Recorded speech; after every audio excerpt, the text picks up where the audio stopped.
Ok, ahí están viendo la presentación. Sí, doctor. Sí, doctor. Ok, perfecto. Entonces, lo que vamos a revisar el día de hoy es un poco de lo que es el diagnóstico de neurológico, énfasis en una guía básica de cómo se hace un examen neurológico. Obviamente esto es bastante difícil porque pues la forma de hacerlo es práctica y como ustedes lo van a aprender es a la par de un paciente y con alguien que lo supervise a la par. Y vamos a hacer una mención al laboratorio y gabinete, en realidad muy básico.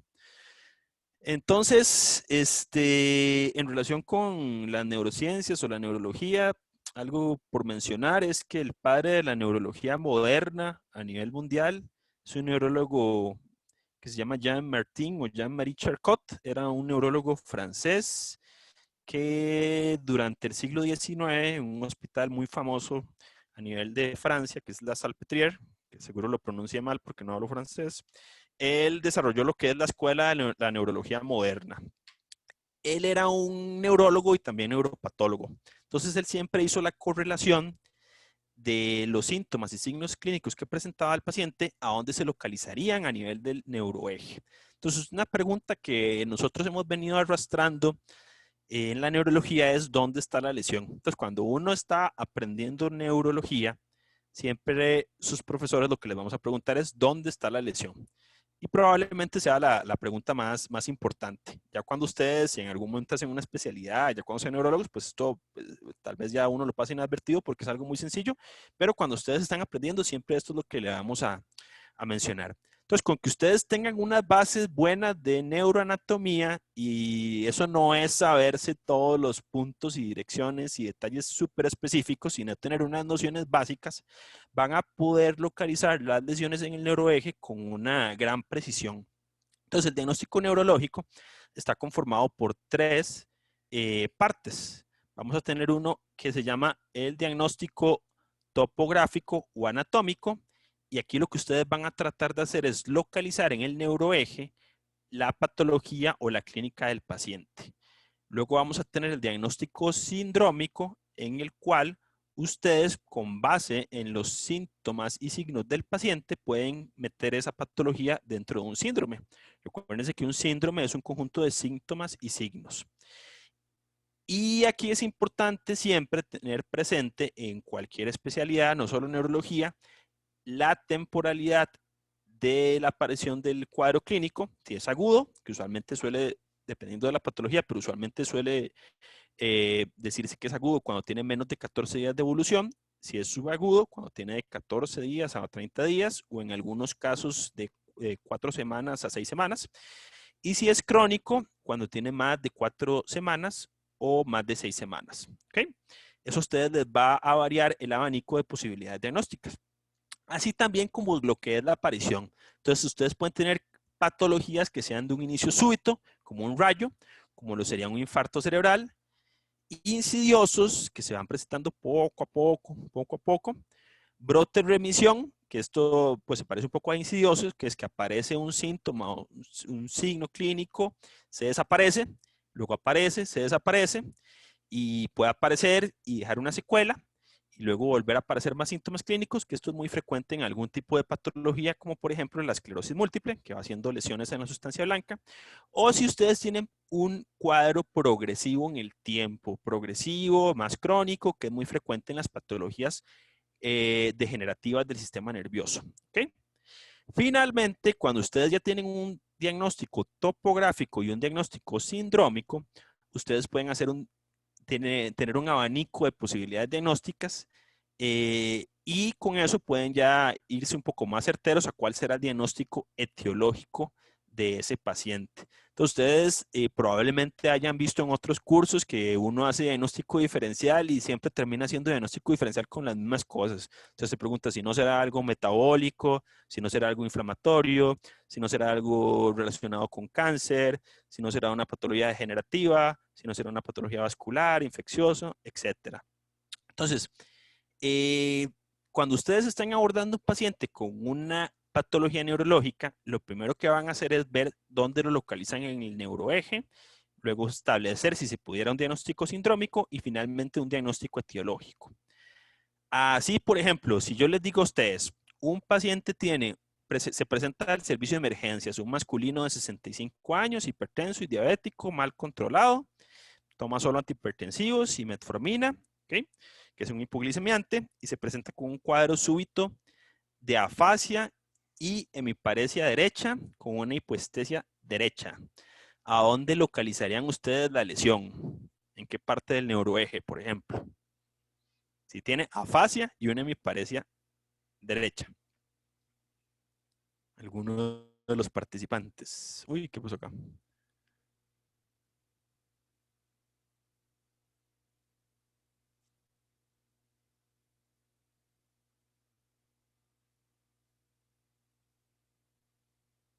¿Me están oyendo ustedes? Sí. Ah, ok. Nada más. ¿Alguien que quiera participar? Vamos a ver. ¿Quién está por ahí? Tal vez en el frontal, doctor. No, Uy, bien, no. en la corteza cerebral. Ajá, en el lóbulo frontal. ¿Y qué lado? Como ajá, izquierda. Correcto, muy bien. Y es un cuadro súbito, como un rayo. Entonces, eso todavía no lo saben, pero eso siempre les va a indicar mucho una etiología vascular. ¿Ok? Entonces, ¿y qué arteria irriga el territorio ese que ustedes describieron? El del lóbulo frontal y parietal, en la cara lateral. Cerebral anterior. Cerebral La, anterior la media. es Media. correcto, la cerebral media. Entonces, por ejemplo, si uno establece que eso es de inicio súbito y que es el territorio de la cerebral media, eso usted podría ponerlo en el diagnóstico sindrómico como un síndrome de la arteria cerebral media, dentro de los síndromes vasculares, por poner un ejemplo. La cerebral anterior, más bien acuérdense que es la cara medial, ¿ok? Entonces, ahí, ¿cómo llegaron ustedes a esa lógica de que eso fuera corteza? Ustedes lo que instintivamente dijeron es, bueno, este paciente lo que tiene es un déficit en una función cognitiva, que es el lenguaje, que está ubicado en la corteza, y también tiene un déficit en la parte de la vía motora y la vía sensitiva. Entonces, para poder ubicar esas dos cosas, ustedes saben que tiene que ser una lesión córtico-subcortical, ¿ok?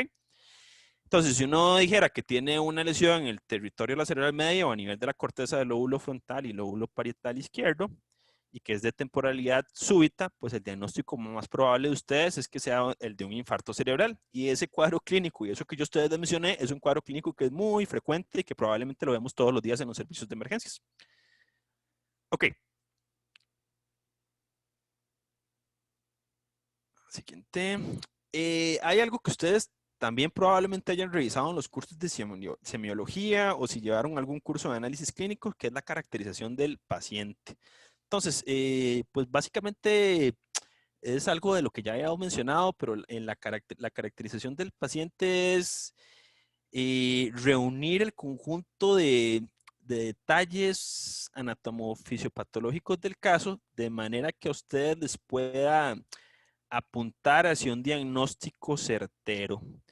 Entonces, de los semiólogos que más estudian esto, ellos ponen que usted puede dar una caracterización sindrómica, si usted puede juntar todos sus hallazgos clínicos de laboratorio, etcétera, y de historia clínica, examen físico, laboratorio, gabinete, y meterlos en un solo síndrome, entonces usted puede hacer una caracterización sindrómica. Así, por ejemplo, si se presenta a su consulta un paciente de 20 años con un cuadro de cefalea súbita, la más fuerte de su vida, con rigidez nucal y fiebre, eso correspondería a un síndrome meningio. Y ante la emergencia del caso, ustedes ya saben que ocuparían hacerle una neuroimagen para descartar una lesión a nivel cerebral y una punción lumbar para descartar un cuadro infeccioso. Si ustedes tienen tanta certeza de qué es lo que presenta su paciente, inclusive podrían hacer una caracterización etiopatogénica. Y en las breves frases que ustedes quieran describir el caso, podrían meter esta parte de la etiopatogénica.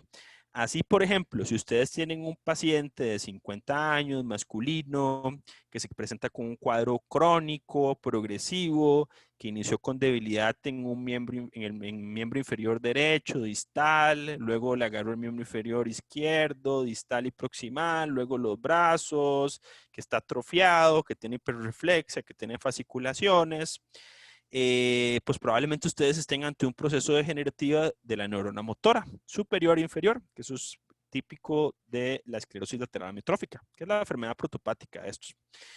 Pero puede ser que ustedes no tengan ni un diagnóstico sindrómico ni un diagnóstico o orientación etiopatogénica. Entonces, en eso ustedes tienen que reunir en su caracterización los síntomas y signos pivotales que presenten el paciente.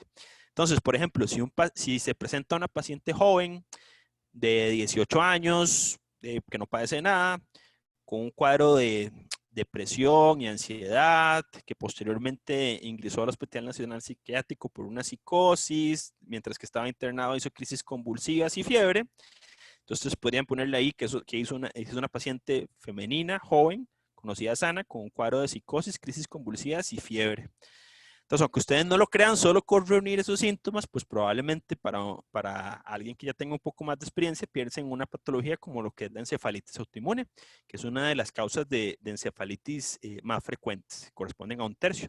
O sea, no es tan frecuente, pero en los centros de referencia de encefalitis corresponde a un tercio de los casos. Entonces, en sí, la caracterización del paciente es en una frase, en unos cuantos reglones, no debe ser un resumen en el cual ustedes pongan todos los hallazgos, sino que ustedes puedan poner de la forma más concisa en qué corresponde el caso del paciente. Y uno cada vez que está analizando un caso y encuentra hallazgos nuevos que le puedan orientar el diagnóstico, debería hacer el ejercicio de hacer una nueva caracterización del paciente. ¿De acuerdo?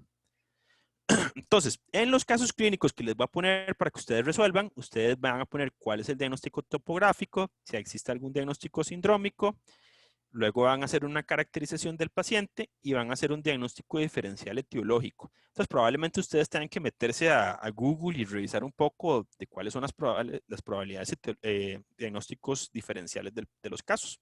Los casos que yo les voy a poner son casos muy sencillos, entonces no se preocupen. En relación entonces con el examen neurológico, algo muy importante que ustedes siempre van a leer en todos los libros es que ustedes deben hacer el examen neurológico en un orden en específico. Yo les voy a dar este orden en cómo uno analiza o piensa en las cosas porque es una manera ordenada con base en el neuroeje de cómo hacerlo.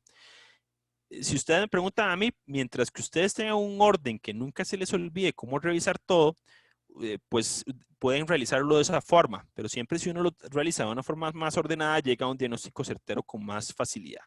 Entonces, en relación con las divisiones del neuroeje, uno podría pensar en patologías que se encuentren en la corteza cerebral, y cuando uno piensa en patologías que se encuentren en la corteza cerebral, va a pensar en afectaciones de las funciones cognitivas, ¿ok? O lo que se llama las redes funcionales, que es lo que van a revisar en la próxima clase. Entonces uno piensa mucho en trastornos del lenguaje, trastornos de la memoria, trastornos de las nocias, ¿ok? Reconocimiento de caras y objetos, la parte de abstracción, cálculo, lo que son funciones ejecutivas, el comportamiento en sociedad, etc. Entonces, las enfermedades de la corteza cerebral y sustancia blanca, pues probablemente uno va a pensar en infartos cerebrales, en lesiones tumorales, en enfermedades degenerativas como las demencias, entre otras. En la región subcortical, típicamente, uno lo que va a ver son los núcleos de la base y el tálamo. Entonces, cuando uno piensa en núcleos de la base, debe pensar en trastornos del movimiento. ¿Cuál es el trastorno del movimiento prototipo que ustedes se acuerden? ¿Cuál se acuerdan ustedes de los trastornos del movimiento? ¿Cuál les llama la atención? Ninguno. Parkinson. Muy bien, enfermedad de Parkinson. Entonces, la enfermedad de Parkinson es el trastorno del movimiento prototipo. Entonces, si ustedes van a una consulta de neurología, pues probablemente el 25% de la consulta de ese neurólogo vaya a ser enfermedad de Parkinson. Ok. Cuando uno piensa en el tallo cerebral, ustedes lo que tienen que pensar es en que el tallo cerebral es una zona rica en pares craneales. ¿Ok? El tallo cerebral tiene tres cosas: pares craneales, vías largas descendentes y ascendentes, y el sistema reticular activador ascendente. Entonces, si ustedes tienen afectación de pares craneales con una vía larga, piensen en tallo cerebral. Si tienen solo afectaciones de pares craneales sin vías largas, pues tal vez uno debe pensar en que lo que está afectado es puramente el nervio periférico, o sea, el par craneal, ¿de acuerdo? No el tallo cerebral. ¿Alguien se acuerda qué es eso del sistema reticulador activador ascendente, el SARA? ¿Para qué funciona eso? Regulación del ciclo de sueño. Ajá, regulación del ciclo de sueño-vigilia. Ajá, entonces, ¿qué es lo y cómo lo regula? ¿Qué favorece?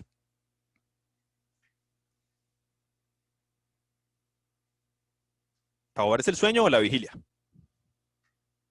La vigilia. La vigilia. Correcto, la vigilia. Entonces, el sistema reticulador activador ascendente, recuérdese que eso es la formación reticular. Son un grupo de núcleos mal definidos en el pasado que van a estar a lo largo de todo el tallo cerebral. Y del puente para abajo forman lo que es el SARA. Entonces, eso a usted le mantiene la vigilia. Por eso, lesiones que afecten el SARA, a usted lo van a meter en un estado de coma, ¿ok? O de privación de la alerta o la vigilia. Muy bien. Luego del tallo cerebral, uno debería pensar en el cerebelo. El cerebelo históricamente siempre ha tenido un componente que es más motor. Entonces uno suele pensar en patología motora y el cerebelo siempre se ha relacionado mucho con lo que es la coordinación motora. Entonces, si se pierde la funcionalidad del cerebelo, lo que ustedes van a tener es una descoordinación del movimiento, que es la parte de esto de lo que es la ataxia. Usted no coordina de forma adecuada los movimientos. Y es frecuente que los pacientes tengan movimientos torpes con un temblor de las extremidades al finalizar el movimiento. ¿Ok? Y que tengan dificultad para la alternancia de movimientos. Desde mediados de los años 2000 en adelante, nos hemos dado cuenta que en realidad el cerebelo también tiene relación con lo que es la función cognitiva. Entonces, es frecuente que los pacientes con infartos cerebelosos o tumores del cerebelo puedan hacer deterioro cognitivo o demencias también asociadas, ¿ok? Entonces, el cerebelo nos ha demostrado que no solo tiene que ver con función motora, sino también función cognitiva. Después uno debería valorar la función de la médula espinal o pensar en la médula espinal. Entonces, ¿alguien se acuerda qué tractos tiene la médula espinal? No me digan todos, no, nada más digan como algo general. ¿Qué se les ocurre?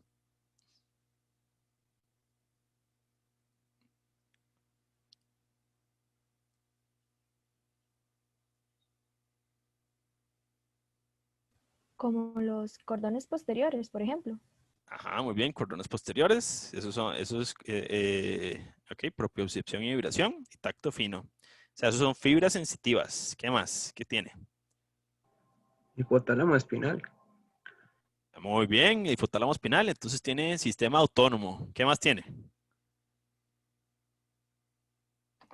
Corticoespinales. Muy bien, tiene córtico-espinales. Eso es función motora. Correcto. Entonces, viniendo de arriba para abajo, lo que uno debería valorar primero es la función motora, la fuerza muscular, el tono muscular, los reflejos anormales y luego la función sensitiva. En la función sensitiva vamos a tener la función protopática, que es la de los cordones posteriores y el lemnisco medio, que eso es vibración y propiocepción y tacto fino. Y vamos a tener la función que se llama epicrítica, que esa es dolor y temperatura. Y también va a tener la parte de lo que es el sistema nervioso autónomo. Entonces vean que ustedes describieron en la descripción de las funciones, ya ustedes me dijeron la triada de una lesión medular. Una lesión medular o los síndromes medulares van a tener nivel sensitivo, nivel motor y disfunción autonómica. Entonces, la historia típica es la de un paciente que puede no tener ningún, digamos, si fuera un adulto mayor que de forma súbita hace un cuadro de debilidad de ambos miembros inferiores, que eso sería una paraparesia, con un nivel sensitivo o déficit sensitivo por debajo del ombligo, que eso esté 10. Y que ustedes le revisan el esfínter anal o rectal y tiene hipotonía de los esfínteres. ¿Ok? Entonces, la triada de la lesión medular es nivel sensitivo, nivel motor y disfunción autonómica. La disfunción autonómica puede ser constipación, usualmente, o puede ser que haga una retención aguda de orina. ¿De acuerdo? Ok. De las lesiones medulares, de la médula espinal, ¿cuál creen ustedes que sea el síntoma más importante? ¿El nivel sensitivo, el nivel motor o la disfunción autonómica? Digamos, para que ustedes localicen la lesión.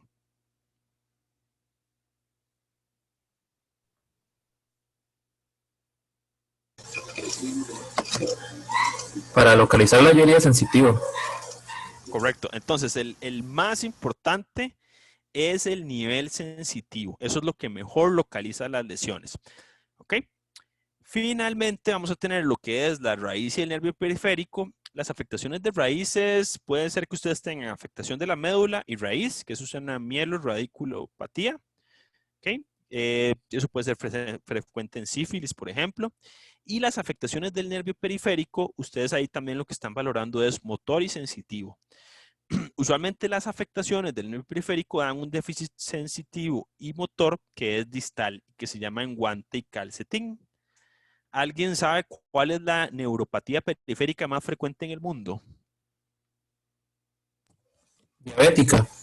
Correcto, la neuropatía diabética. Pero las neuropatías diabéticas son 7 tipos, si no me recuerdo, tienen muchos tipos. Pero la clásica, la que nos referimos en guante y calcetín, es un déficit sensitivo inicialmente y luego motor con debilidad distal, que usualmente los síntomas sensitivos a la hipoestesia va a llegar a la rodilla y luego ya se presentan en manos. Es curioso porque un 5% de pacientes con neuropatía diabética pueden ser prediabéticos. Entonces está escrito que usted todavía no tenga el diagnóstico de diabetes y ya inicie con la neuropatía. Finalmente, también dentro de la parte de lo que es los diagnósticos neurológicos van a tener las patologías de la unión neuromuscular. La unión neuromuscular, recuérdense que está conformada por el axón de la neurona motora que libera acetilcolina, la membrana del músculo, los receptores para la acetilcolina, ¿ok?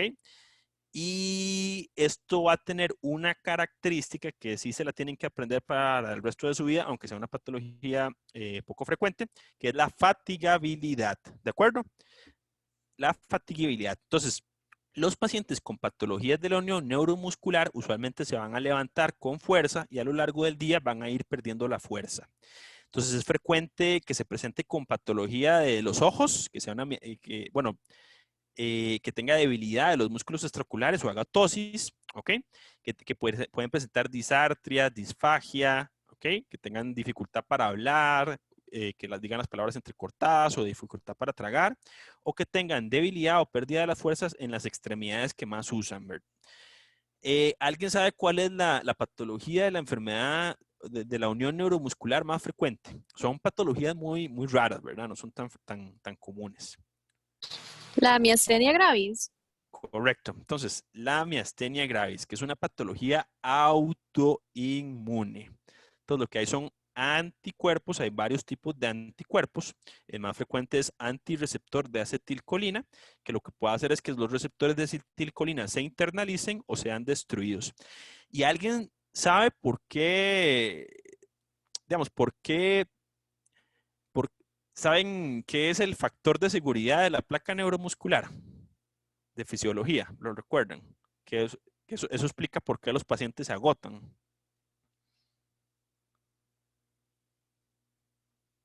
Ya pasó mucho tiempo de fisiología. ¿Tenía que ver con el periodo de repolarización o algo así? No. Digamos, ¿ustedes qué opinan de los receptores de acetilcolina a nivel de la placa neuromuscular? Son muchos, está aumentada bueno, son muchos receptores y está aumentada el área por las hendiduras sinápticas a nivel de la placa neuromuscular. ¿Qué significa eso? Que el cuerpo per se libera muchísima acetilcolina y tiene muchos receptores a donde actúen. Por eso es que los pacientes con miastenia gravis no todo el tiempo están con debilidad, sino conforme van ellos haciendo el esfuerzo físico, se va agotando debido a que su factor de seguridad está en un límite umbral menor al que el de una persona normal. Entonces, cuando ustedes estén en la consulta y estén sospechando de una patología de la unión neuromuscular, lo que tienen que hacer es poner al paciente a hacer ejercicio. Entonces, uno de las cosas que uno hace es decirle al paciente que vea para arriba, que le vea el dedo de uno para arriba durante 90 segundos y ustedes deberían ver que el paciente presente tosis o que presente una oftalmoparesia, que presente debilidad de los músculos extraoculares. Lo otro es que ustedes lo pueden poner a hacer jumping jacks, que se levante y baje, que se siente y se levante de la silla varias veces, o que camine subiendo y bajando gradas. Lo evalúan antes del ejercicio y después del ejercicio y van a notar la debilidad. ¿De acuerdo? Y finalmente están las patologías del músculo. Las patologías del músculo usualmente en adultos, yo soy neurólogo de adultos, van a ser sencillas. Se presentan clásicamente como debilidad de predominio proximal. Entonces van a ser debilidad de cintura escapular y humeral. Okay, entonces van a tener dificultad para peinarse por levantar los hombros o para subir o bajar gradas. Okay. Y las causas más frecuentes en adultos es lo que corresponden a miopatías inflamatorias. Entonces, esto es lo que les mencionaba. Cuando ustedes piensan en corteza, piensen en cómo está el estado de conciencia, cómo está el lenguaje, cómo están las funciones cognitivas. Cuando piensen en tallos cerebrales, recuerden que hay vías largas, pero que también están las vías cortas, que son los pares craneales. Recuerden evaluar el cerebelo y el sistema motor. En el sistema motor siempre evaluar fuerza, tono y reflejos. La fuerza siempre uno tiene que tomar en cuenta quién es el explorador y quién es el paciente. Esto porque, bueno, estadísticamente van a tener mayor fuerza los hombres que las mujeres y también según su peso va a tener, o según su índice de masa corporal, pues puede tener más fuerza. Entonces, yo me acuerdo porque siempre había un neurólogo que a todos los ponía débiles, pero era porque él les hacía mucha resistencia. Los reflejos miotáticos.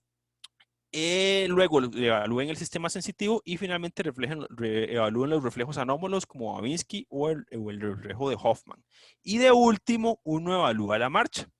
La marcha se evalúa de último porque ustedes tienen que tener una gran cantidad de sistemas para que la marcha esté intacta. Entonces, el sistema motor, el sistema sensitivo, cerebelo, visión, todo eso tiene que estar normal para que la marcha esté intacta.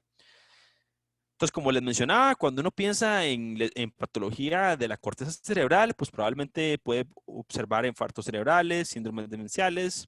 Cuando uno piensa en patología subcortical, piensa en núcleos de la base, piensa en trastornos del movimiento. Cuando uno piensa en tallo cerebral, piensa en pares craneales.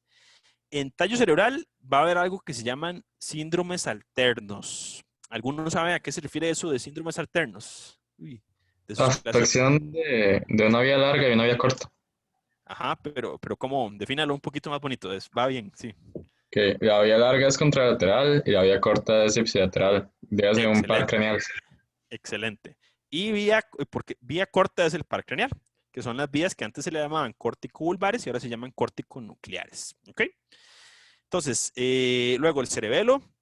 Por ejemplo, en niños es muy frecuente la ataxia posinfecciosa o cerebelitis posinfecciosa. En los niños también es muy frecuente los tumores.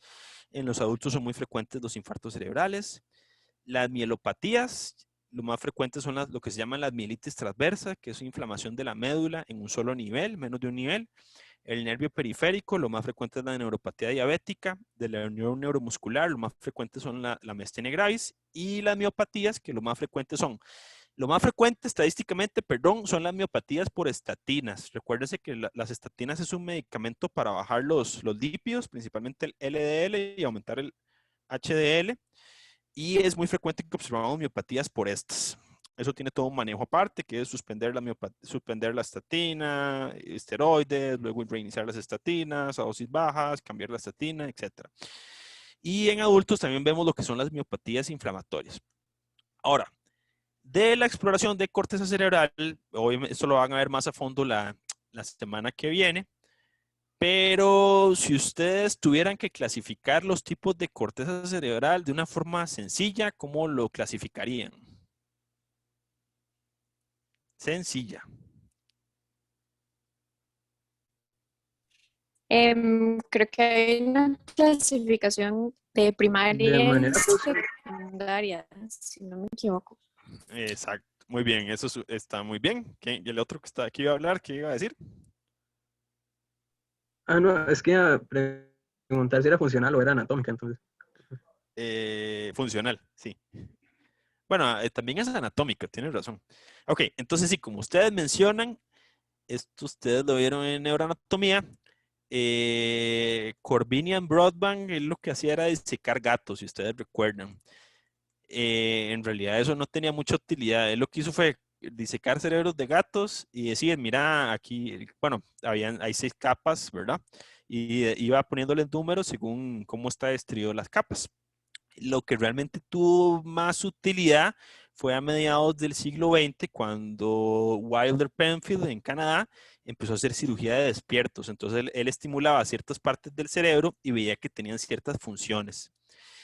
Y la corteza, con base ya en estudios de resonancia magnética funcional y con base en estudios de medicina nuclear, PET SPECT funcional, lo que uno fue viendo es cómo, de acuerdo con las funciones que las personas realizan, a dónde se localizaban esas funciones.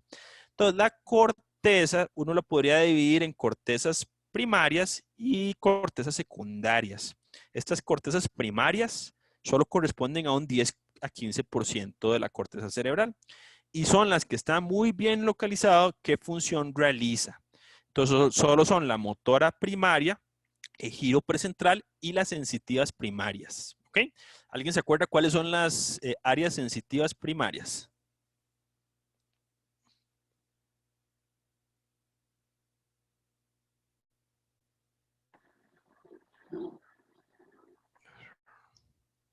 Era el 1, 2, 3. Bueno, esa es la somatosensorial primaria. Muy bien, ¿cuál más? Acuérdese que estrictamente hablando, sensibilidad, ¿cuáles otras hay?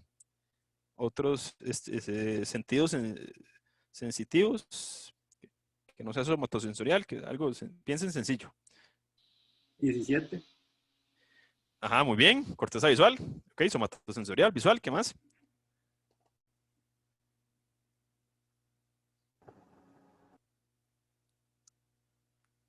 De ahí con el que La dijo. auditiva primaria. Exacto, entonces auditiva primaria, somatosensorial, visual, gusto, olfato. ¿Ok? Esos son sensitivas primarias. Entonces, eso solo es el 10 al 15%. La corteza de asociación corresponde al 85 al 90%. Y esto tiene lo que se llaman las redes funcionales. Entonces, ¿por qué se les llama redes funcionales? Ya se sabe que no solo una parte de esta red de integración hace la función, sino que las llevan a cabo todas en conjunto. Entonces se van activando, sí, secuencialmente una detrás de otra, pero se ha observado en diferentes estudios que la función que llevaba a cabo una parte de la red, si en caso de que se lesionara una parte específica, la puede retomar otra parte de la red, ¿ok? O sea, si usted tiene una lesión en el área de Broca, no necesariamente va a quedar siempre con una afasia motora o de producción, sino que usted eventualmente se podría recuperar y nada más es que la función la retoma otra parte de la red. Entonces, esto de las redes funcionales, pues es relativamente no tan viejo, pero es la forma de pensarlo así es un poco reciente. Entonces, las que están principalmente descritas es la red perisimbiana del lenguaje, que esto es izquierdo, la red parietofrontal de la orientación espacial, que esto es predominantemente derecho, la red occipitotemporal de reconocimiento de caras y objetos, la red límbica de la memoria y la red prefrontal de atención y comportamiento, que esto es muy ejecutivo. Usualmente uno evalúa esto en la historia clínica que le realiza al paciente y en caso de que ustedes les llame la atención algo, entonces ustedes van a hacer más tests específicos. Como dato importante, cuando están afectadas dos redes funcionales, uno debe pensar en que el paciente tenga un deterioro cognitivo o una demencia. El deterioro cognitivo, pues es la parte previa a la demencia en la cual el paciente, a pesar de que tiene un déficit, aún es capaz de llevar a cabo todas sus actividades de la casa o lo que se llama la vida diaria. Sin embargo, podría tener afectadas actividades que se llaman instrumentales, ¿ok? Que es como manejar dinero, hacer mandados, tomar el autobús, responder llamadas, etcétera. ¿Alguien sabe cuál es la causa más frecuente de deterioro cognitivo y demencia en el mundo?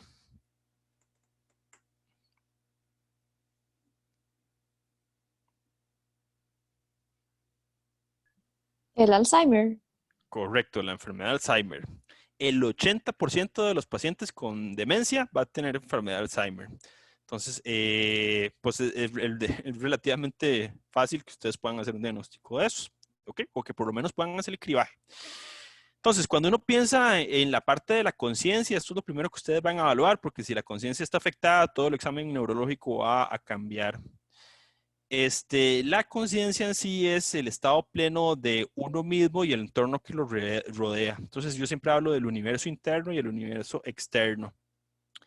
Y va a tener dos componentes, el contenido de que usted conozca su propio universo y el externo, y el estado de alerta, despierto o vigilia, ¿ok? Si está afectado el estado de vigilia, pues usted puede estar en un coma, puede estar somnoliento, puede estar en un estupor, en estado de mínimo respuesta, etc. Usualmente para valorar un poco de lo que es más que todo la atención, uno le pide al paciente que deletree la palabra mundo al derecho y al revés, o que diga los meses al derecho y al revés. Ustedes siempre deberían también preguntar la parte de lo que es la orientación. Usualmente uno pregunta la persona, lugar y tiempo. Y el lugar, usualmente uno pregunta la localidad, todo el edificio o el piso del edificio.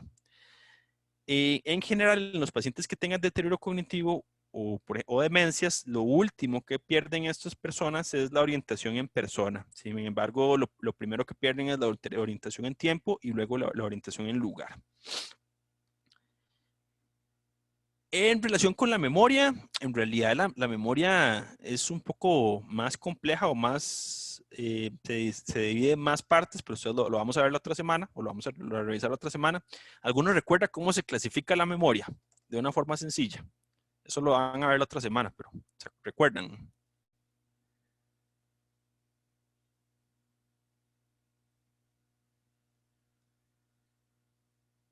Vamos, si yo les pregunto a ustedes y ustedes me contestan, ¿qué tipo de memoria están utilizando? Ah, porque hay una respuesta. Corto y largo plazo, bueno, eso es un tipo, pero sí, es un tipo. Yo recuerdo que había una que era, perdón, Sí, dígame. la memoria de trabajo también, Ajá, memoria de trabajo, ¿es una? que creo que era como la... Uy, se le cortó. También como la episódica. Ajá, memoria episódica. ¿Qué más? La semántica. ¿La qué? ¿Qué dijeron? La memoria semántica. Ajá, la memoria semántica. Ok, todas las memorias que usted puede evocar, eso se llama memoria declarativa. Y todas las memorias que usted puede evocar conscientemente. Las memorias que usted no puede evocar conscientemente se llaman no declarativas, que son mucho la parte cerebelosa, que es muy memoria motora para llevar a cabo acciones como manejar bicicleta, manejar automóvil. Que después de tanta práctica, usted lo que utiliza es mucha memoria que también se le llama de trabajo, aunque la memoria de trabajo no solo es esa memoria de cerebelo, ¿verdad? Y la memoria declarativa es todo esto que ustedes dijeron. Entonces está la memoria semántica, que es del conocimiento, del mundo o el universo en general. La memoria autobiográfica, que es el conocimiento propio. ¿Ok? Entonces, de lo que ustedes deberían valorar es, primero, si el paciente está alerta. Recuerden que si el paciente no está alerta y atento, el paciente no puede recordar cosas. Entonces, lo que uno hace es que le dice el paciente de 3 a 5 objetos o palabras que sean de categorías diferentes y que las repita. Si el paciente es incapaz de repetirlo, está inatento. Entonces la evaluación de memoria subsecuente probablemente sea poco fidedigna. Y para evaluar la memoria reciente, entonces usted le pregunta a los 5 minutos que si recuerda los 5 objetos. ¿Ok?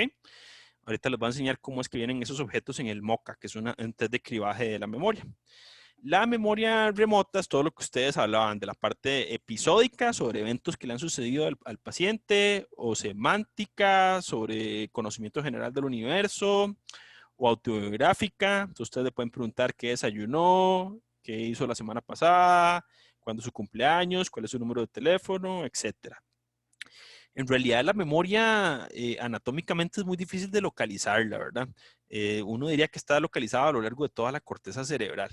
Pero clásicamente lesiones temporales mediales dan mucho problema de memoria anterógrada, ¿verdad? O de evocar memorias en muchos casos. Recuerden que el hipocampo es como un fichero.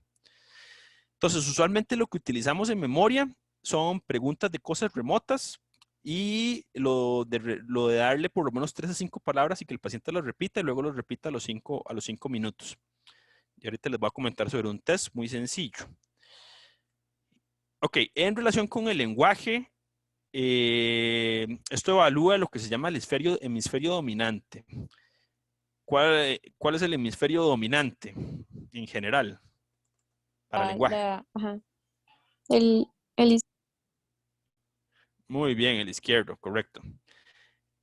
Más del 99%, los derechos, más del 99% van a ser dominantes derechos, izquierdo, perdón.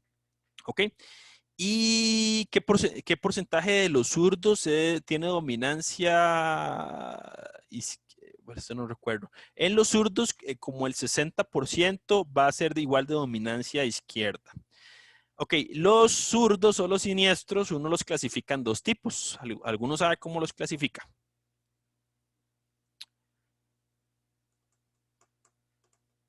¿Cuántos zurdos hay pongan ahí, ¿cuántos zurdos hay?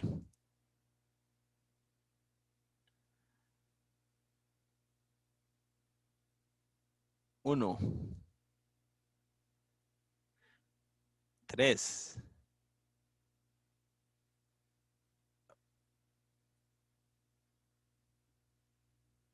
Ok, los zurdos uno los clasifica en zurdo familiar o zurdo o lesional. Entonces, si el paciente o la persona tiene familiares zurdos, es un zurdo familiar, ¿ok? Es algo genético, lo trae ya de la familia. Si la persona no tiene familiares que sean izquierdos, entonces probablemente es algo lesional.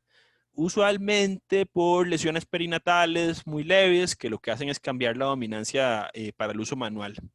Entonces, ¿qué evalúa uno en el lenguaje? Esto lo vamos a ver más a fondo la otra semana, pero deberían valorar la nominación.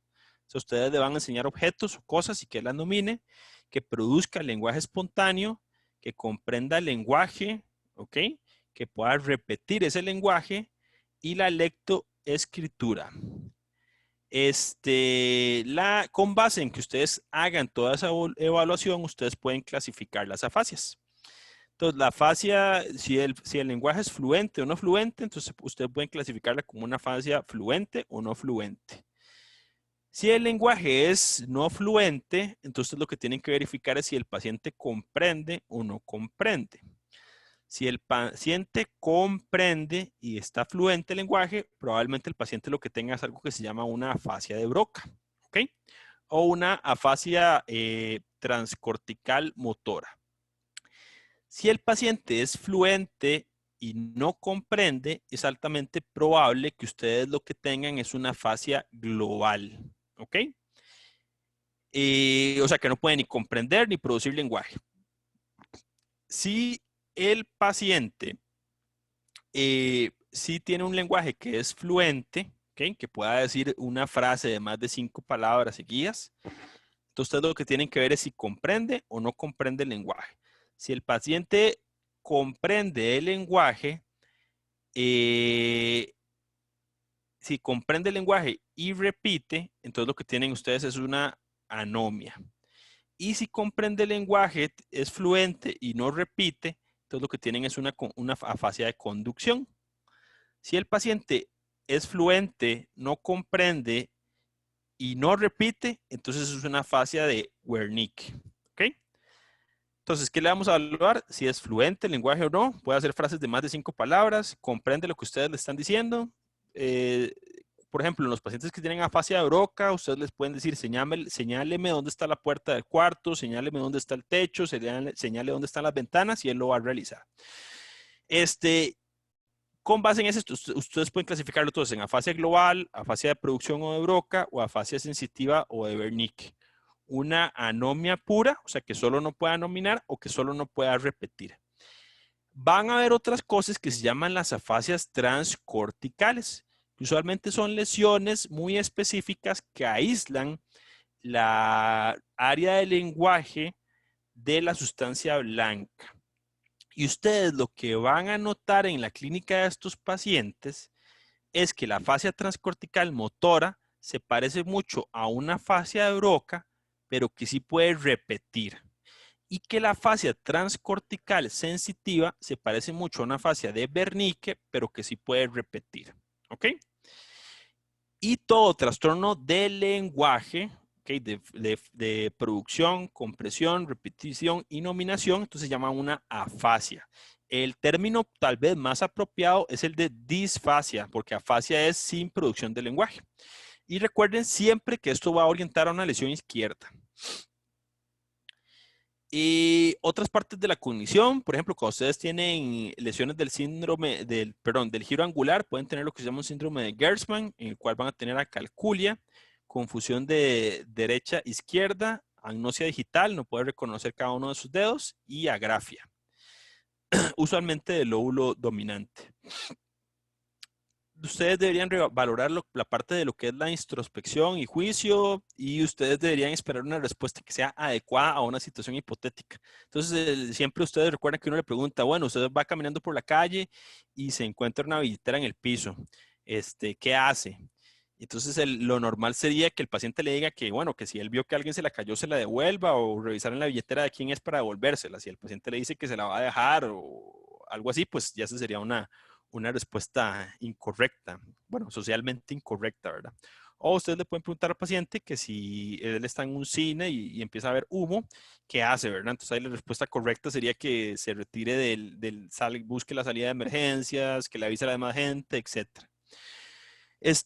La parte de abstracción, que ustedes lo que le van a dar es un refrán, un refrán y que él lo interprete, ¿okay? Como camarón que se duerme se lo lleva la corriente, o hijo de tigre sale pintado, y que él lo interprete. El cálculo, ustedes deberían darle a que haga cálculos simples. Bueno, eso depende mucho de la escolaridad del paciente, ¿verdad? Si es un paciente que tiene por lo menos secundaria completa, entonces que empiece a restar de 7 en 7 a partir de 100. Y si tiene solo primaria incompleta, entonces que reste 30 menos de 3 en 3, le va restando 3 en 3. En relación con la función de orientación visoespacial, esta está muy ubicada o tiene una dominancia que es del lóbulo parietal derecho. Entonces, como podemos ver en esta imagen de la izquierda, el lóbulo parietal derecho se encarga de integrar los estímulos del universo interno y externo que se encuentran en el lado izquierdo y en el lado derecho. Mientras que el hemisferio izquierdo o el lóbulo parietal izquierdo solo integra los estímulos que se originen del lado derecho del universo interno o externo. Entonces, cuando ustedes tienen lesiones del hemisferio derecho, ustedes pueden tener algo que se llama negligencia, que es que el paciente no pueda reconocer estímulos sensitivos, visuales, verbales que se originen del universo izquierdo. ¿Ok? Pero estrictamente hablando, para que ustedes puedan evaluar esto, el paciente tiene que tener las funciones sensitivas íntegras. Entonces, para que ustedes puedan evaluar la negligencia, ustedes les van a presentar los estímulos simultáneamente al paciente en el lado derecho y izquierdo y ver si él los reconoce. Entonces, dato importante aquí, la negligencia nos localiza una lesión derecha, la afasia nos localiza una lesión izquierda. Y en estos ejemplos, bueno, por ejemplo, cuando uno está haciéndole un test de funciones cognitivas, está el test de que dibuje la casa. Entonces, usted le dan un dibujo que lo copie y el paciente solo va a copiar lo que está del lado derecho. O que tache las rayas y él solo va a tachar las que están del lado derecho. Este test que está acá se llama el test de Moca. esto hay una página en la cual ustedes se meten y se pueden certificar para realizar el test de MOCA. Esto evalúa lo que son las redes funcionales. El test de MOCA, se llama MOCA porque se realizó en Montreal, Montreal Cognitive Test Assessment, evalúa lo que es la parte visoespacial y ejecutiva. Okay, entonces lo ponen a que siga este orden para unir los círculos de uno a otro con flechas. O sea que primero el número, luego la letra, número, luego letra, y que ahí lo va haciendo. Que copie el cubo para ver la parte visoespacial. Y ojo, la más importante para reconocer déficits visoespaciales es que dibuje el reloj. Entonces, ustedes lo que van a hacer aquí es que el paciente dibuje un reloj de los redondos, de los viejos, obviamente no de los digitales, le ponga todos los números y las manecillas le den las 11 y 10. Ese es el test que tiene mayor sensibilidad para deterioro cognitivo de la parte visoespacial. ¿Ok? Luego ustedes en la parte de denominación le van a presentar en unos animales y que los reconozca. Esta es la versión americana. Hay una versión latinoamericana. Bueno, en realidad eso varía mucho de país a país, porque lo que se dice es que es difícil que un latinoamericano reconozca el rinoceronte, ¿verdad? Según la escolaridad. Y vean aquí la parte de la memoria. ¿Se acuerdan que yo les dije que ustedes le daban de 3 a 5 palabras y que las recordara? Entonces vean que aquí le pone cara, seda, iglesia. Uy, esto es una flor. No recuerdo cuál, pero usualmente en español es rosa y rojo. O clavel está. Daisy es clavel. Es una margarita, creo, doctor. Margarita. Daisy. Ok, gracias. En español es clavel. Ok. Entonces usted le da las 5 palabras y que él las repita. Si no las puede repetir, entonces probablemente no está poniendo atención y no se puede evaluar bien memoria. Por eso es que no le da puntos acá. En atención, entonces vean acá que evalúa que usted pueda repetir los números en este orden y que repita los números al revés. Y también que ustedes lean esta lista de letras y que cada vez que suena usted dice la letra A, él dé un golpecito en la mesa. Entonces, y vean aquí otra vez lo de restar de 7 en 7, que esto evalúa cálculo y atención. En la parte de lenguaje, que es que repita un par de frases, que esto en español era como que los gatos se esconden cada vez que cada vez que entran los perros a la sala, y la otra era como que espero que él le entregue la carta cuando llegue ella. Y lo otro es que ustedes le dan un minuto para que diga todas las palabras que se le ocurra en español con la letra F. La parte de abstracción, otra vez que repita las palabras. Y luego la parte final es la parte de orientación. Esto les va a dar un puntaje total de 30 puntos. Si ese puntaje es mayor o igual a 26, el paciente no tiene un deterioro cognitivo. Y ustedes le van a dar un punto si el paciente tiene menos de 12 años de escolaridad. ¿Ok? Entonces, esta es una prueba que en promedio no debería durar uno más de 10 minutos. Y yo sé que esto se ve como muy sencillo, pero créanme que un paciente con deterioro cognitivo va a tener muchos fallos. Y lo bonito de esto es que conforme ustedes los van revisando, de una vez ustedes van diciendo, bueno, donde tuvo más fallos fue en la parte de uso espacial, fue en la parte de denominación, fue en la parte de memoria, estaba muy afectada la atención, lenguaje, etc. ¿Ok? Entonces, el test de MOCA es el test de cribaje para la patología de deterioro cognitivo leve, ¿okay? Que es la antesala de las demencias. Y finalmente, en la evaluación de las funciones cognitivas, recuérdense siempre evaluar la función somatosensorial y la función motora. En la función motora, recuerden que en la cara lateral vamos a tener lo que son miembro superior y cara, y en la cara medial vamos a tener los miembros inferiores, ¿okay? Mientras que el homúnculo sensitivo también se presenta de una forma similar. Entonces, las lesiones de la cerebral media usualmente tienen una debilidad facio-braquial, y las lesiones de la cerebral anterior tienen una debilidad que es de predominio crural. Sin embargo, las lesiones de la cerebral anterior son muy raras, son como solo 5 a 10% de todos los infartos cerebrales. El 85% de los infartos cerebrales va a ser de la cerebral media. Entonces, ¿qué otra cosa debemos buscar siempre en corteza? Lo que son las hemianopsias o los déficits visuales. Que en tallo cerebral ya mencionamos que lo que va a ser rico es en paros craneales, en vías largas y en formación reticular. Entonces, sí, el síndrome clínico que debemos buscar es lo que se denomina los síndromes alternos. Entonces, como ya ustedes lo mencionaron, va a tener un par craneal afectado ipsilateralmente y una vía larga afectada contralateralmente. Entonces, quizás el más fácil de acordarse es el síndrome de Weber, ¿verdad? Que la W de Weber y ustedes le dan la vuelta y le queda la M de mesencéfalo y le dan la vuelta y le queda el 3 de tercer par. Usualmente son pacientes con lesiones de la base del mesencéfalo que tienen una hemiparesia contralateral con un tercer par ipsilateral. Eso es frecuente con lesiones compresivas por herniación del uncus. No, en relación con síndromes alternos, el más frecuente es el síndrome de Wallenberg o Wallenberg. Entonces, apúntenlo por ahí y lo buscan, que es un síndrome lateral vulvar. Entonces, nada más recuerden el primer par craneal. Usted debería evaluar una narina a la vez, no usar irritantes. O a veces uno lo que usa es andar un tubo de ensayo con café. En realidad no hay mucho con esto, es muy frecuente por infecciones o trauma. Hay algo que se llama el síndrome de Foster-Kennedy, que es el paciente que tiene anosmia con edema de papila o atrofia de la papila del ojo, de la retina, ipsilateral y contralateral, que esos son por tumores del prosencéfalo basal o del lóbulo frontal basal, ¿ok? Yo nunca lo evalúo, ahora sí por el COVID, entonces ahora si alguno de ustedes se queda con anosmia, pues ya eso es definitivamente COVID hasta demostrar lo contrario. Pero en neurología siempre lo preguntamos mucho por enfermedades neurodegenerativas. Entonces, este puede preceder 15 a 20 años una enfermedad neurodegenerativa, principalmente enfermedad de Alzheimer y enfermedad de Parkinson. Entonces, nosotros sí lo preguntamos mucho en enfermedades neurodegenerativas.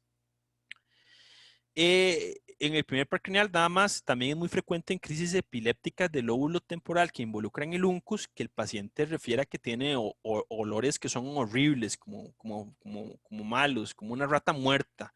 O sea, como un olor terrible, refieren siempre los pacientes.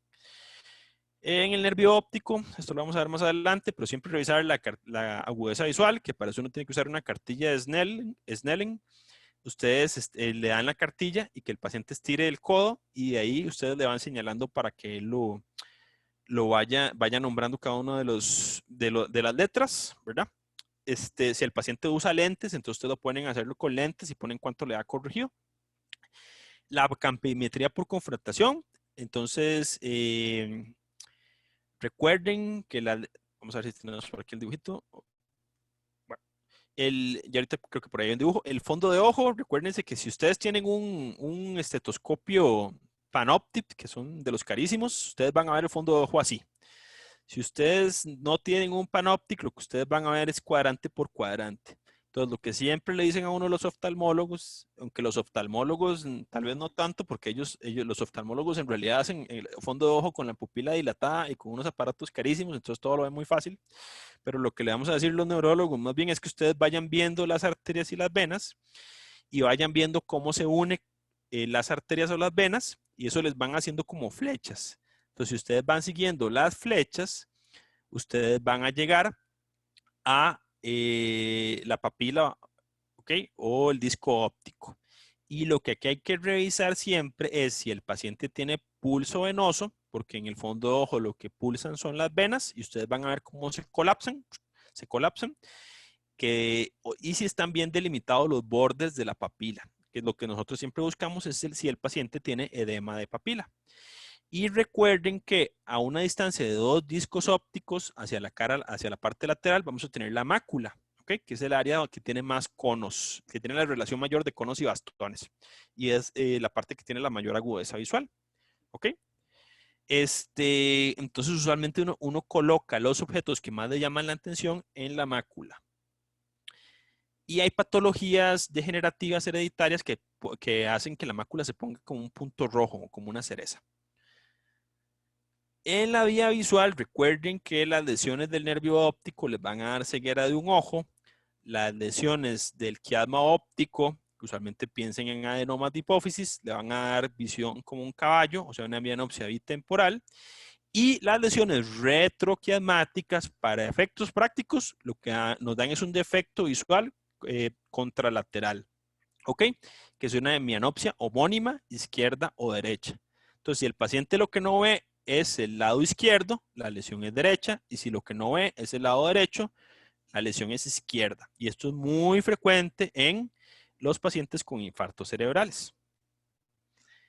El tercero, cuarto y sexto par craneal, nada más ustedes evalúan la H, o sea que ponen al paciente, le dicen siga con su mirada a mi dedo y lo que hacen es una H, se tiene que colocar a 1 metro 50 centímetros del paciente su dedo y los ojos tienen que llegar hasta el puro ángulo del ojo, ¿de acuerdo? No debe quedar la esclera visible, sino el paciente tiene entonces un leve debilidad, ¿ok? La mnemotecnia siempre es SO4RL6, o sea, oblicuo superior lo inerva el cuarto par, el recto lateral lo inerva el sexto par y el resto los inervan el tercer par. Con esto es muy importante, vamos a ver si viene por acá, la parte del tercer par. Alguien vamos a ver. Si ustedes tienen un paciente que lo que tiene solo es dilatada la pupila, ¿a dónde ubican la lesión? Y están pensando en una lesión del tercer par. ¿Qué será más grave? ¿El que tenga el que viene solo con la pupila dilatada o el que viene con el ojo desviado hacia afuera y abajo? Que ese sería y con tosis, o sea, caída del párpado. ¿Qué será más grave? De sus clases de neuroanatomía. Si les da pena hablar, pueden poner un mensaje también.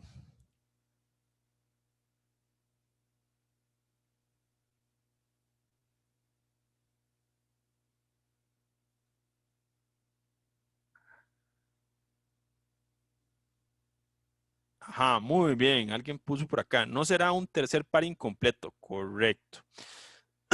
Entonces, lo que sí tiene que grabarse para toda la vida, escríbanlo en un cuaderno, es las lesiones del tercer par agudas de un momento a otro usualmente tienen dos etiologías frecuentes.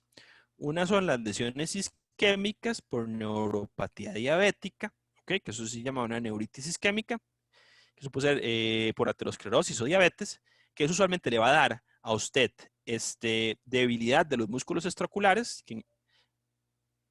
con tosis o debilidad del párpado. Entonces, en las lesiones del tercer par, el paciente va a tener el ojo desviado hacia lateral y hacia inferior y el párpado caído. Si el paciente tiene esto, la causa más frecuente es por una lesión del tercer par isquémica, ¿ok? Y eventualmente podría afectar o no la pupila. ¿Por qué no afecta tanto la parte de la pupila? Porque las fibras parasimpáticas, que son las que dilatan, las que contraen la pupila, son fibras que son muy externas en el nervio. Y esas están un poco más protegidas de la isquemia que se produce por la diabetes y la aterosclerosis. Entonces, el paciente que viene solo con la pupila dilatada, a ese pónganle cuidado porque se puede tener un aneurisma, ¿ok? De la cerebral posterior, de la comunicante posterior o de la cerebelosa superior, que son las arterias que están cerca del tercer par. ¿Ok? Entonces, al tercer par incompleto, o sea, solo la pupila, a ese ténganle cuidado. Ok, las lesiones del cuarto par, como lo que afecta es el oblicuo superior, el paciente, estas son lesiones muy raras realmente, ¿verdad? A veces se ve por hipertensión intracraniana o por pacientes que tengan tumores de la pineal y le comprima el cuarto par, perdón, cuando sale en la cara posterior del mesencéfalo, pero en realidad no son tan frecuentes. Y ustedes lo que van a ver es que el paciente desvía la cabeza para compensar la función del cuarto par. Entonces, aquí lo que se dice es que el mentón les va a señalar a ustedes de qué lado está la lesión. Entonces, del lado que le señala a usted el mentón, de ese lado está el cuarto par afectado. Y las lesiones del sexto par, lo que ustedes van a tener es debilidad para la abducción del ojo. Entonces, el ojo va a estar levemente desviado hacia medial. Y cuando ustedes lo pongan a hacer la abducción, el paciente va a tener debilidad. ¿Ok? Perdón, no, en este caso tenemos una parálisis del sexto par derecho. Entonces, cuando usted lo pone a ver hacia la derecha, el paciente, el ojo derecho no puede hacer la abducción. Y en la mirada primaria o hacia el frente, el ojo va a estar levemente desviado hacia medial. ¿Ok? Este es lo del reflejo fotomotor. En el quinto par, recuérdense que lo que ustedes evalúan es la sensibilidad de la cara y la fuerza de los músculos masticatorios, así como el reflejo masseterino y el reflejo corneal. Recuérdese que el reflejo corneal, la vía aferente es el quinto par y la vía aferente es el séptimo par.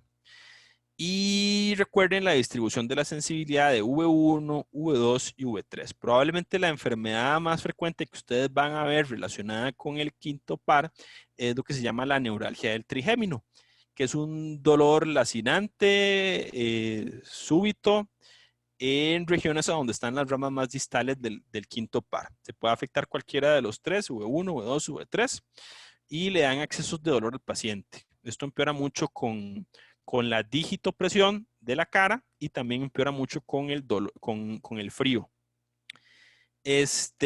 Cuando estas lesiones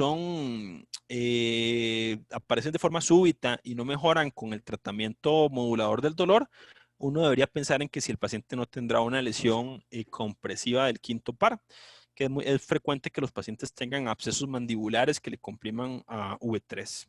¿Okay?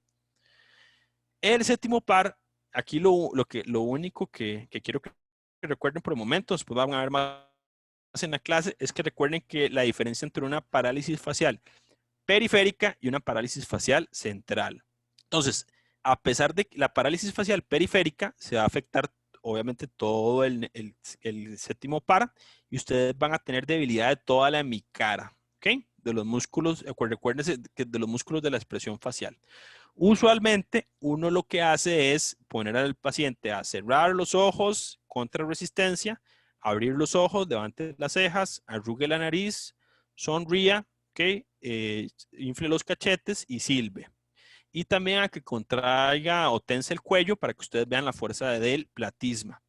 Ahora, si el paciente tiene debilidad de toda la hemicara, eso probablemente sea una lesión de neurona motora inferior, o sea, del nervio propiamente dicho, y la causa más frecuente es una parálisis a frigori o idiopática, que en muchas ocasiones se relaciona con el virus del herpes. Entonces, ese paciente probablemente se vaya a recuperar muy bien. Cuando el paciente tiene debilidad solo de la parte inferior de la hemicara, eso a ustedes les habla de que es una lesión central. Recuerden que la parte superior de la cara tiene inervación bicortical. Entonces, cuando ustedes tienen lesiones de un lado de la corteza, es frecuente que solo se afecte la mitad inferior de la cara. Entonces, ahí el dato importante es que la que se ve el que se ve peor, que es el de la parálisis facial completa o periférica, está en realidad mejor que el que tiene una parálisis facial solo de la parte inferior. ¿Okay? Entonces, cuando ustedes tienen parálisis facial solo de la parte inferior, piensen en una lesión cortical o de tallo cerebral, principalmente cortical. Y cuando tienen parálisis facial de toda la hemicara, piensen en una lesión propiamente del nervio. Algo importante es que cuando los pacientes tienen sensibilidad en la región periauricular, ¿okay? De la preauricular y periauricular, eso es lo que se llama la región de Ramsay-Hunt y se relaciona mucho con herpes zóster. Entonces puede ser que ustedes vean el brote del herpes. Lo otro es que también hay que recordar que está relacionado con la parte del gusto, la lacrimación y secreción salival. Y si se afecta la cuerda del tímpano, que es en el canal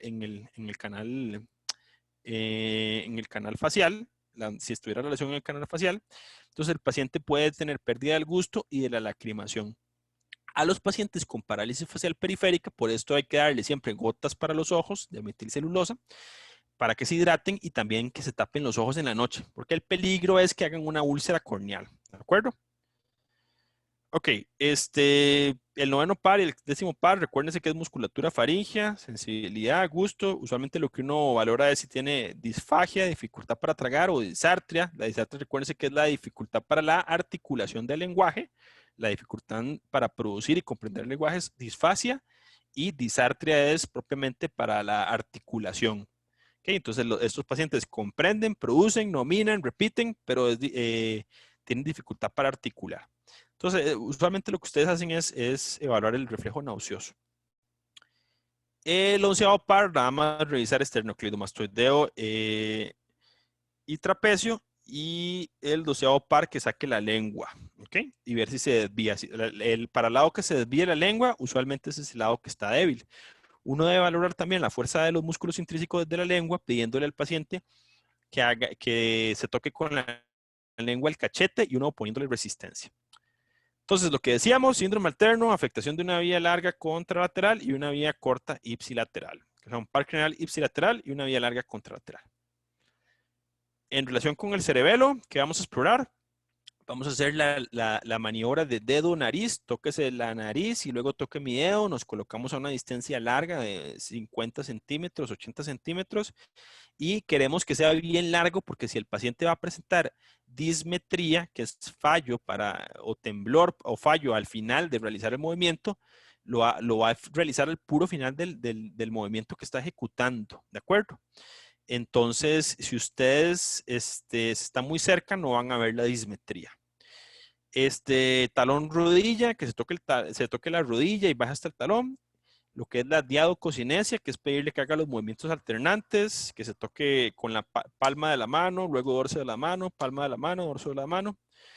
Aquí el punto importante es que la sintomatología de cerebelo siempre va a ser ipsilateral a la lesión, cuando son lesiones de lóbulos de hemisferio cerebeloso. Otra cosa que presentan los pacientes con lesiones cerebelosas es que presentan hipotonía, ¿ok? Y tienen la discoordinación de los movimientos, que es la parte esta de la ataxia.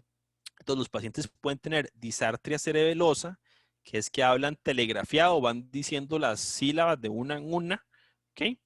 Y pueden tener temblor de las extremidades, predominantemente de acción.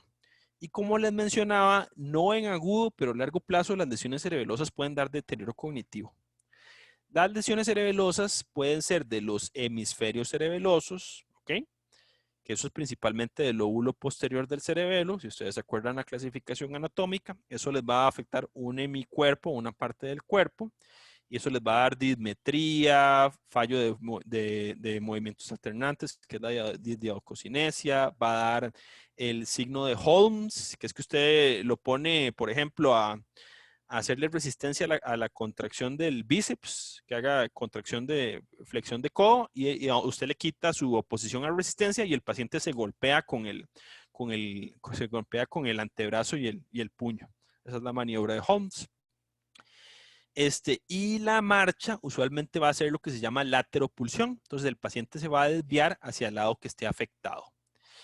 El lóbulo anterior nos va a afectar, donde se afecta principalmente el vermis rostral, lo que va a afectar principalmente es el tronco y las extremidades inferiores. Aquí lo que se da es una ataxia de la marcha. Estos son los pacientes que esta ataxia cerebelosa lo que hacen es caminar con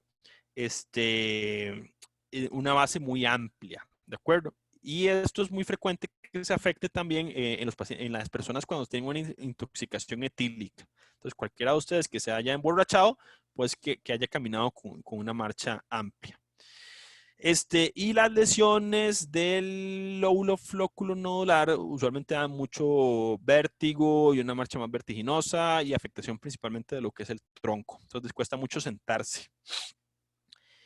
En relación con el sistema motor, lo que vamos a valorar acá es el tono, que es la oposición a la resistencia, que la oposición al movimiento pasivo del músculo, la fuerza muscular y los reflejos miotáticos. Y aquí lo que sí quiero que recuerden es saber diferenciar entre una lesión de neurona motora superior y una lesión de neurona motora inferior.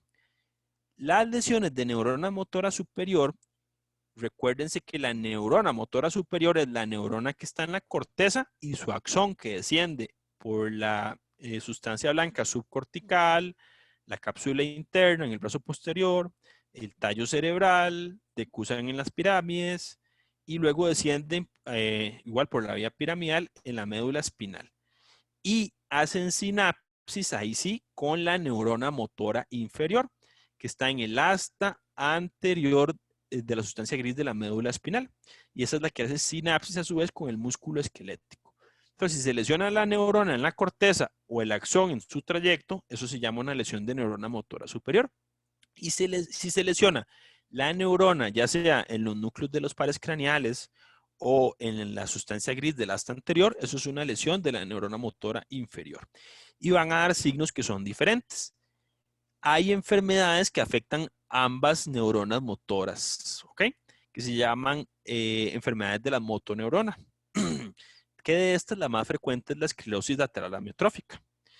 Entonces son pacientes que van a tener debilidad asociado a signos de neurona motora superior y signos de neurona motora inferior. También es muy frecuente que estos pacientes hagan un tipo de demencia que se llama demencia frontotemporal.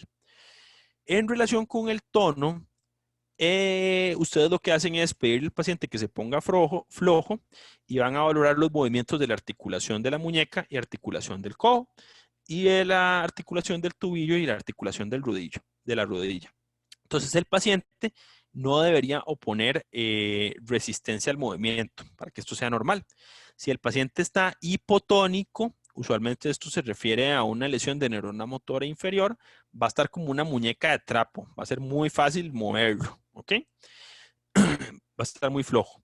Y si el paciente está hipertónico, va a haber una resistencia al movimiento. Esta hipertonía puede ser de 3 tipos. La hipertonía de las lesiones de neurona motora superior, ¿okay? Que se llama espasticidad, ¿okay? En la cual es como, también se le llama de navaja, donde inicialmente hay una resistencia y luego va aflojando poco a poco. Y la rigidez, que es el aumento del tono muscular por lesiones de los núcleos de la base, que es la de la enfermedad de Parkinson, ustedes van a ver un aumento de la resistencia al movimiento que es a lo largo de todo el eje del movimiento, que eso es en tubo de plomo.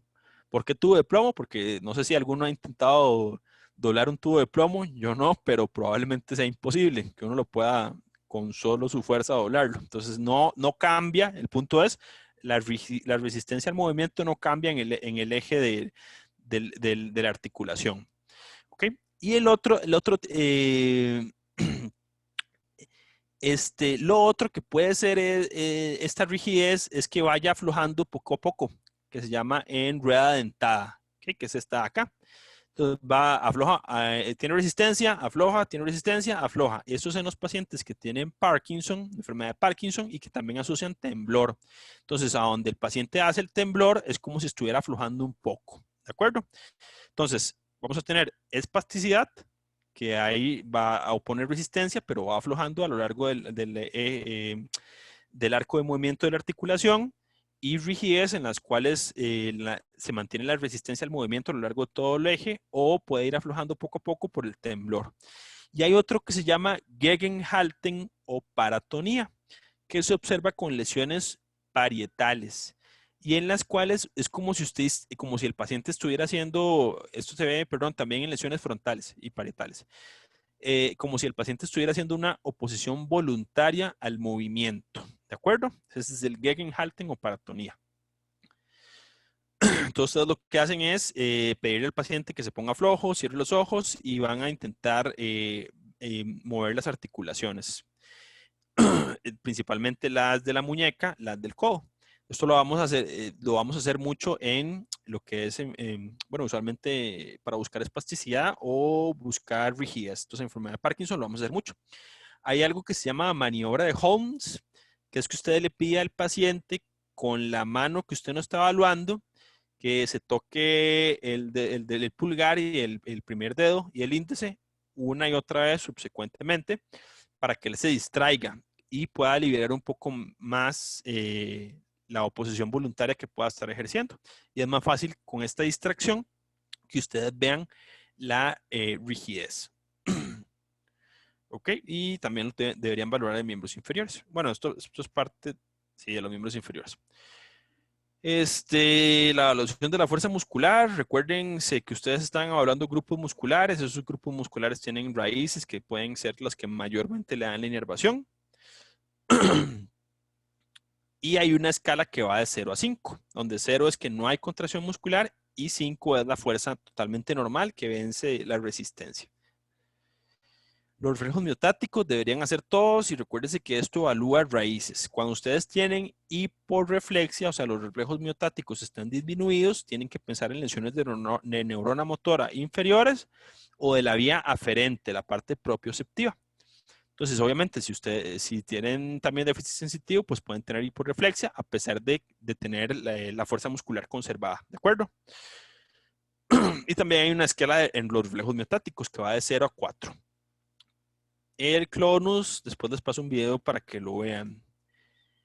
Los signos de neurona motora superior y neurona motora inferior. Entonces, bueno, la atrofia es la disminución del volumen del músculo. Las fasciculaciones son contracciones involuntarias del músculo. Después ahora yo les trato de subir videos de todo esto. Es que por el asunto del internet, que no tenía muy buena conexión, no pude meter muchos videos. El tono, que fue lo que ya lo mencionamos, la distribución de la debilidad es importante valorarlo, la presencia o no de reflejos tendinosos y el signo de Hoffman y de Babinski. El signo de Hoffman, si están viendo ahí mi cámara, ustedes lo que hacen es que le agarran la mano al paciente, se la sostienen y van a estimular hacia abajo la falange distal. Y el paciente, si tuviera un Hoffman positivo, es que contrae, flexiona los demás dedos. ¿Okay? Eso es un signo de liberación piramidal, usualmente cervical, pero también puede presentarse en estados de hiperreflexia, no es tan definitivo. Entonces, en las lesiones de las neuronas motoras superiores, esa lesión que es de la corteza y de la axón hasta la médula espinal, usualmente no se va a ver atrofia, o la atrofia se ve por desuso, luego de que el paciente ha estado encamado muchos meses. Mientras que las lesiones de la motoneurona inferior, el paciente va a tener una atrofia importante. Las fasciculaciones, esto se puede ver por electromiografía, que es un estudio de neurofisiología, o se pueden ver algunas contracciones en músculos hipotenares, en el dorso, en el bíceps, etc. Son frecuentes en las lesiones de neurona motora inferior por denervación de los músculos, ¿ok? El tono, en el caso de las lesiones de neurona motora superior, va a ser espástico, mientras que en las lesiones de neurona motora inferior va a estar disminuido. Usualmente las lesiones de neurona motora superior van a tener una distribución de la debilidad que es en la de la vía piramidal. ¿Okay? Puede ser facio-braquial, puede ser de todo el hemicuerpo, puede ser una paraplegia, puede ser una paraparesia, dependiendo de si está afectado la corteza, la cápsula interna, tallo cerebral o médula espinal. Y la de la neurona motora inferior va a ser distal, de predominio distal, y puede ser segmentario según las raíces o niveles de la médula que estén afectados. Los reflejos tendinosos van a estar hiperactivos en la lesión de neurona motora superior, mientras que van a estar hipoactivos o van a estar ausentes en las lesiones de neurona motora inferior.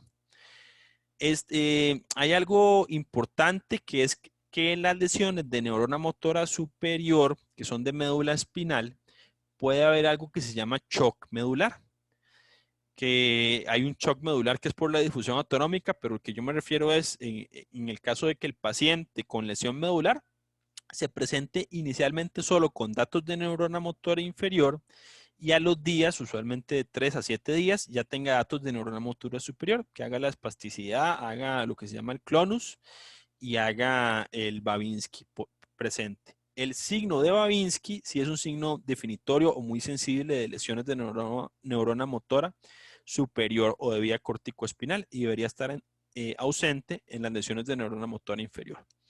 Entonces, cuando uno habla de neurona motora superior, pues probablemente piense en lesiones de la corteza cerebral, cápsula interna, tallo cerebral, médula espinal, ¿ok? Y cuando hable de neurona motora inferior, ustedes piensen en el asta anterior, la raíz nerviosa, el nervio periférico, ¿ok? Esos son los que ustedes deberían pensar. En relación con el shock medular, pónganle ahí, apúntenlo, es importante porque a ustedes se les puede confundir una mielopatía con una neuropatía aguda. La mielopatía aguda usualmente se le llama mielitis transversa y se les puede confundir con una neuropatía aguda adquirida, que es lo que se llama Guillain-Barré, que tal vez han visto por la televisión o en algún curso, que es una enfermedad autoinmune, usualmente parainfecciosa, en la cual hay debilidad de predominio distal y que es simétrico y ascendente. Y vamos a ver, este es el Babinski. Entonces ustedes estimulan de la parte más distal por la parte lateral del pie y van a ver cómo se extiende el pulgar y el resto de los músculos de los dedos del pie en abanico. Ahora yo les subo unos videos para que vean uno. Y la sensibilidad, ya para terminar la parte esta, ustedes lo que van a valorar, como ya mencionamos, es la parte epicrítica y protopática. Entonces, cuando uno piensa en lo que se llama modalidades primarias, estamos pensando en médula espinal, nervios, raíces y tálamo. Y ahí ustedes van a valorar tacto, dolor y temperatura, vibración y propiocepción, y la maniobra de Romberg. La maniobra de Romberg es pedirle al paciente que cierre los ojos, junte los pies y estire los brazos. Y el paciente, si tuviera Romberg positivo, se va a ir de lado hasta caerse. ¿Ok?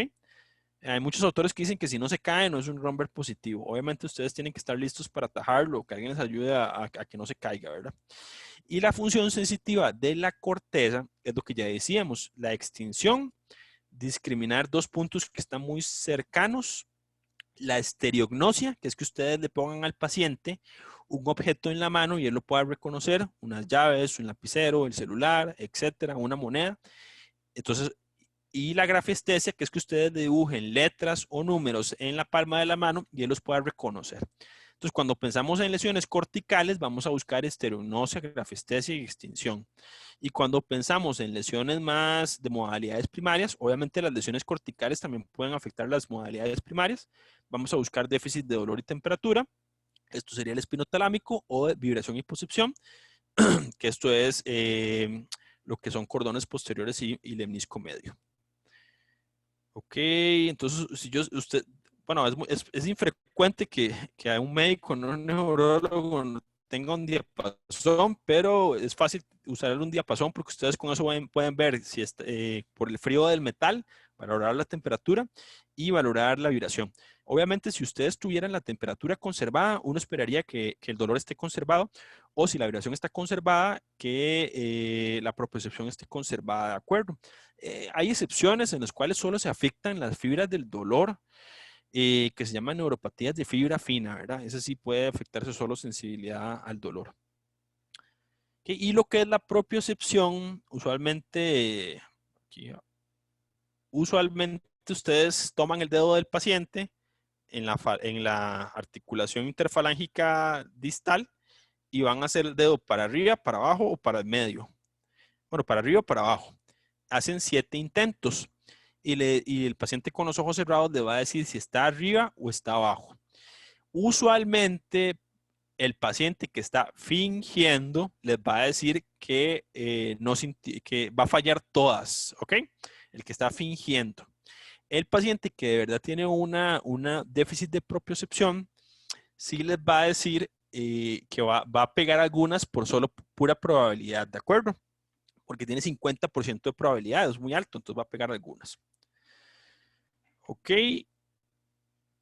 Y recuerden siempre que uno cuando tiene un déficit sensitivo, entonces debe describirlo. Entonces ustedes deben decir si el paciente tiene un déficit sensitivo en alguna de las regiones de V1, V2, V3, a partir de algún dermatoma, si tiene una hemihipoestesia, ¿ok?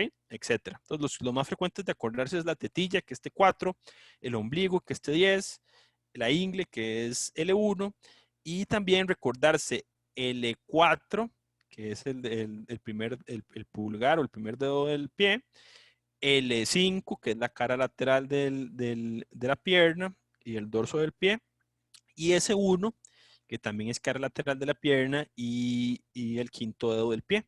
¿Por qué esas 3 raíces? Porque es muy frecuente que presenten hernias lumbosacras, que es una patología muy frecuente. Ok, los de la marcha no se los voy a poner porque no me cargan. Por aquí los tenía, pero ahí les dejo un link. La idea es después producir unos videos propios. Pero es lo último que uno valora. Entonces ahí se los dejo para que los vean y después va a haber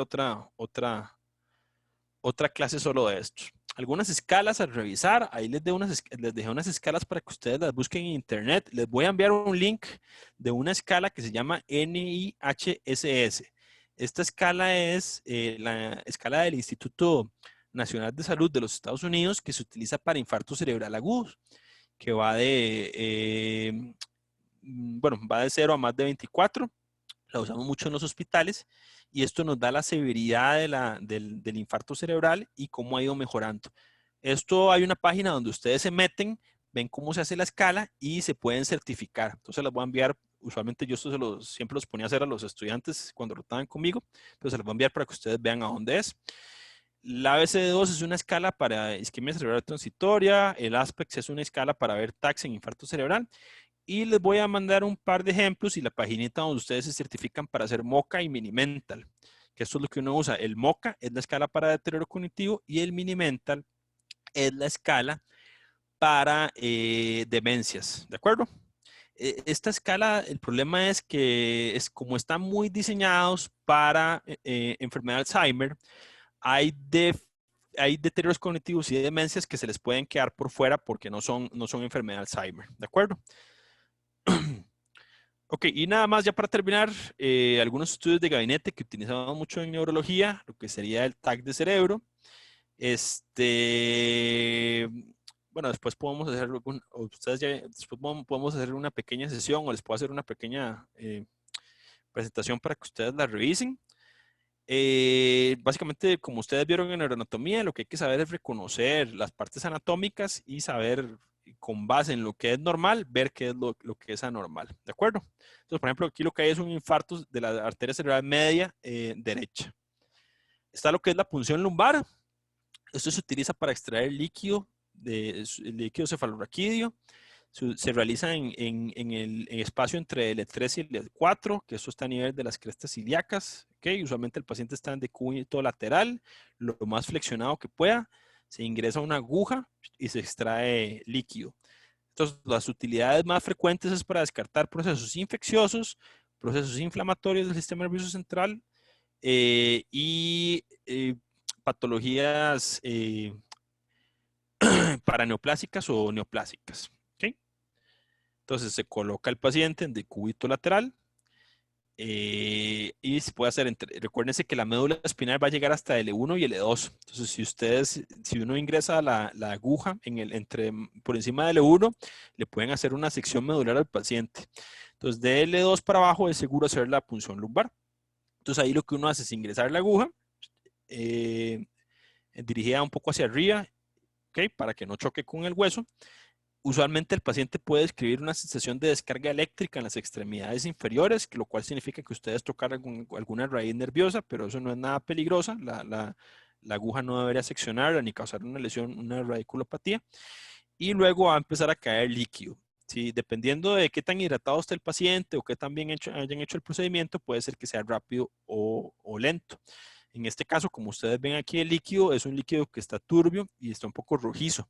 Entonces es altamente probable que el paciente tenga una infección o una hemorragia subaracnoidea.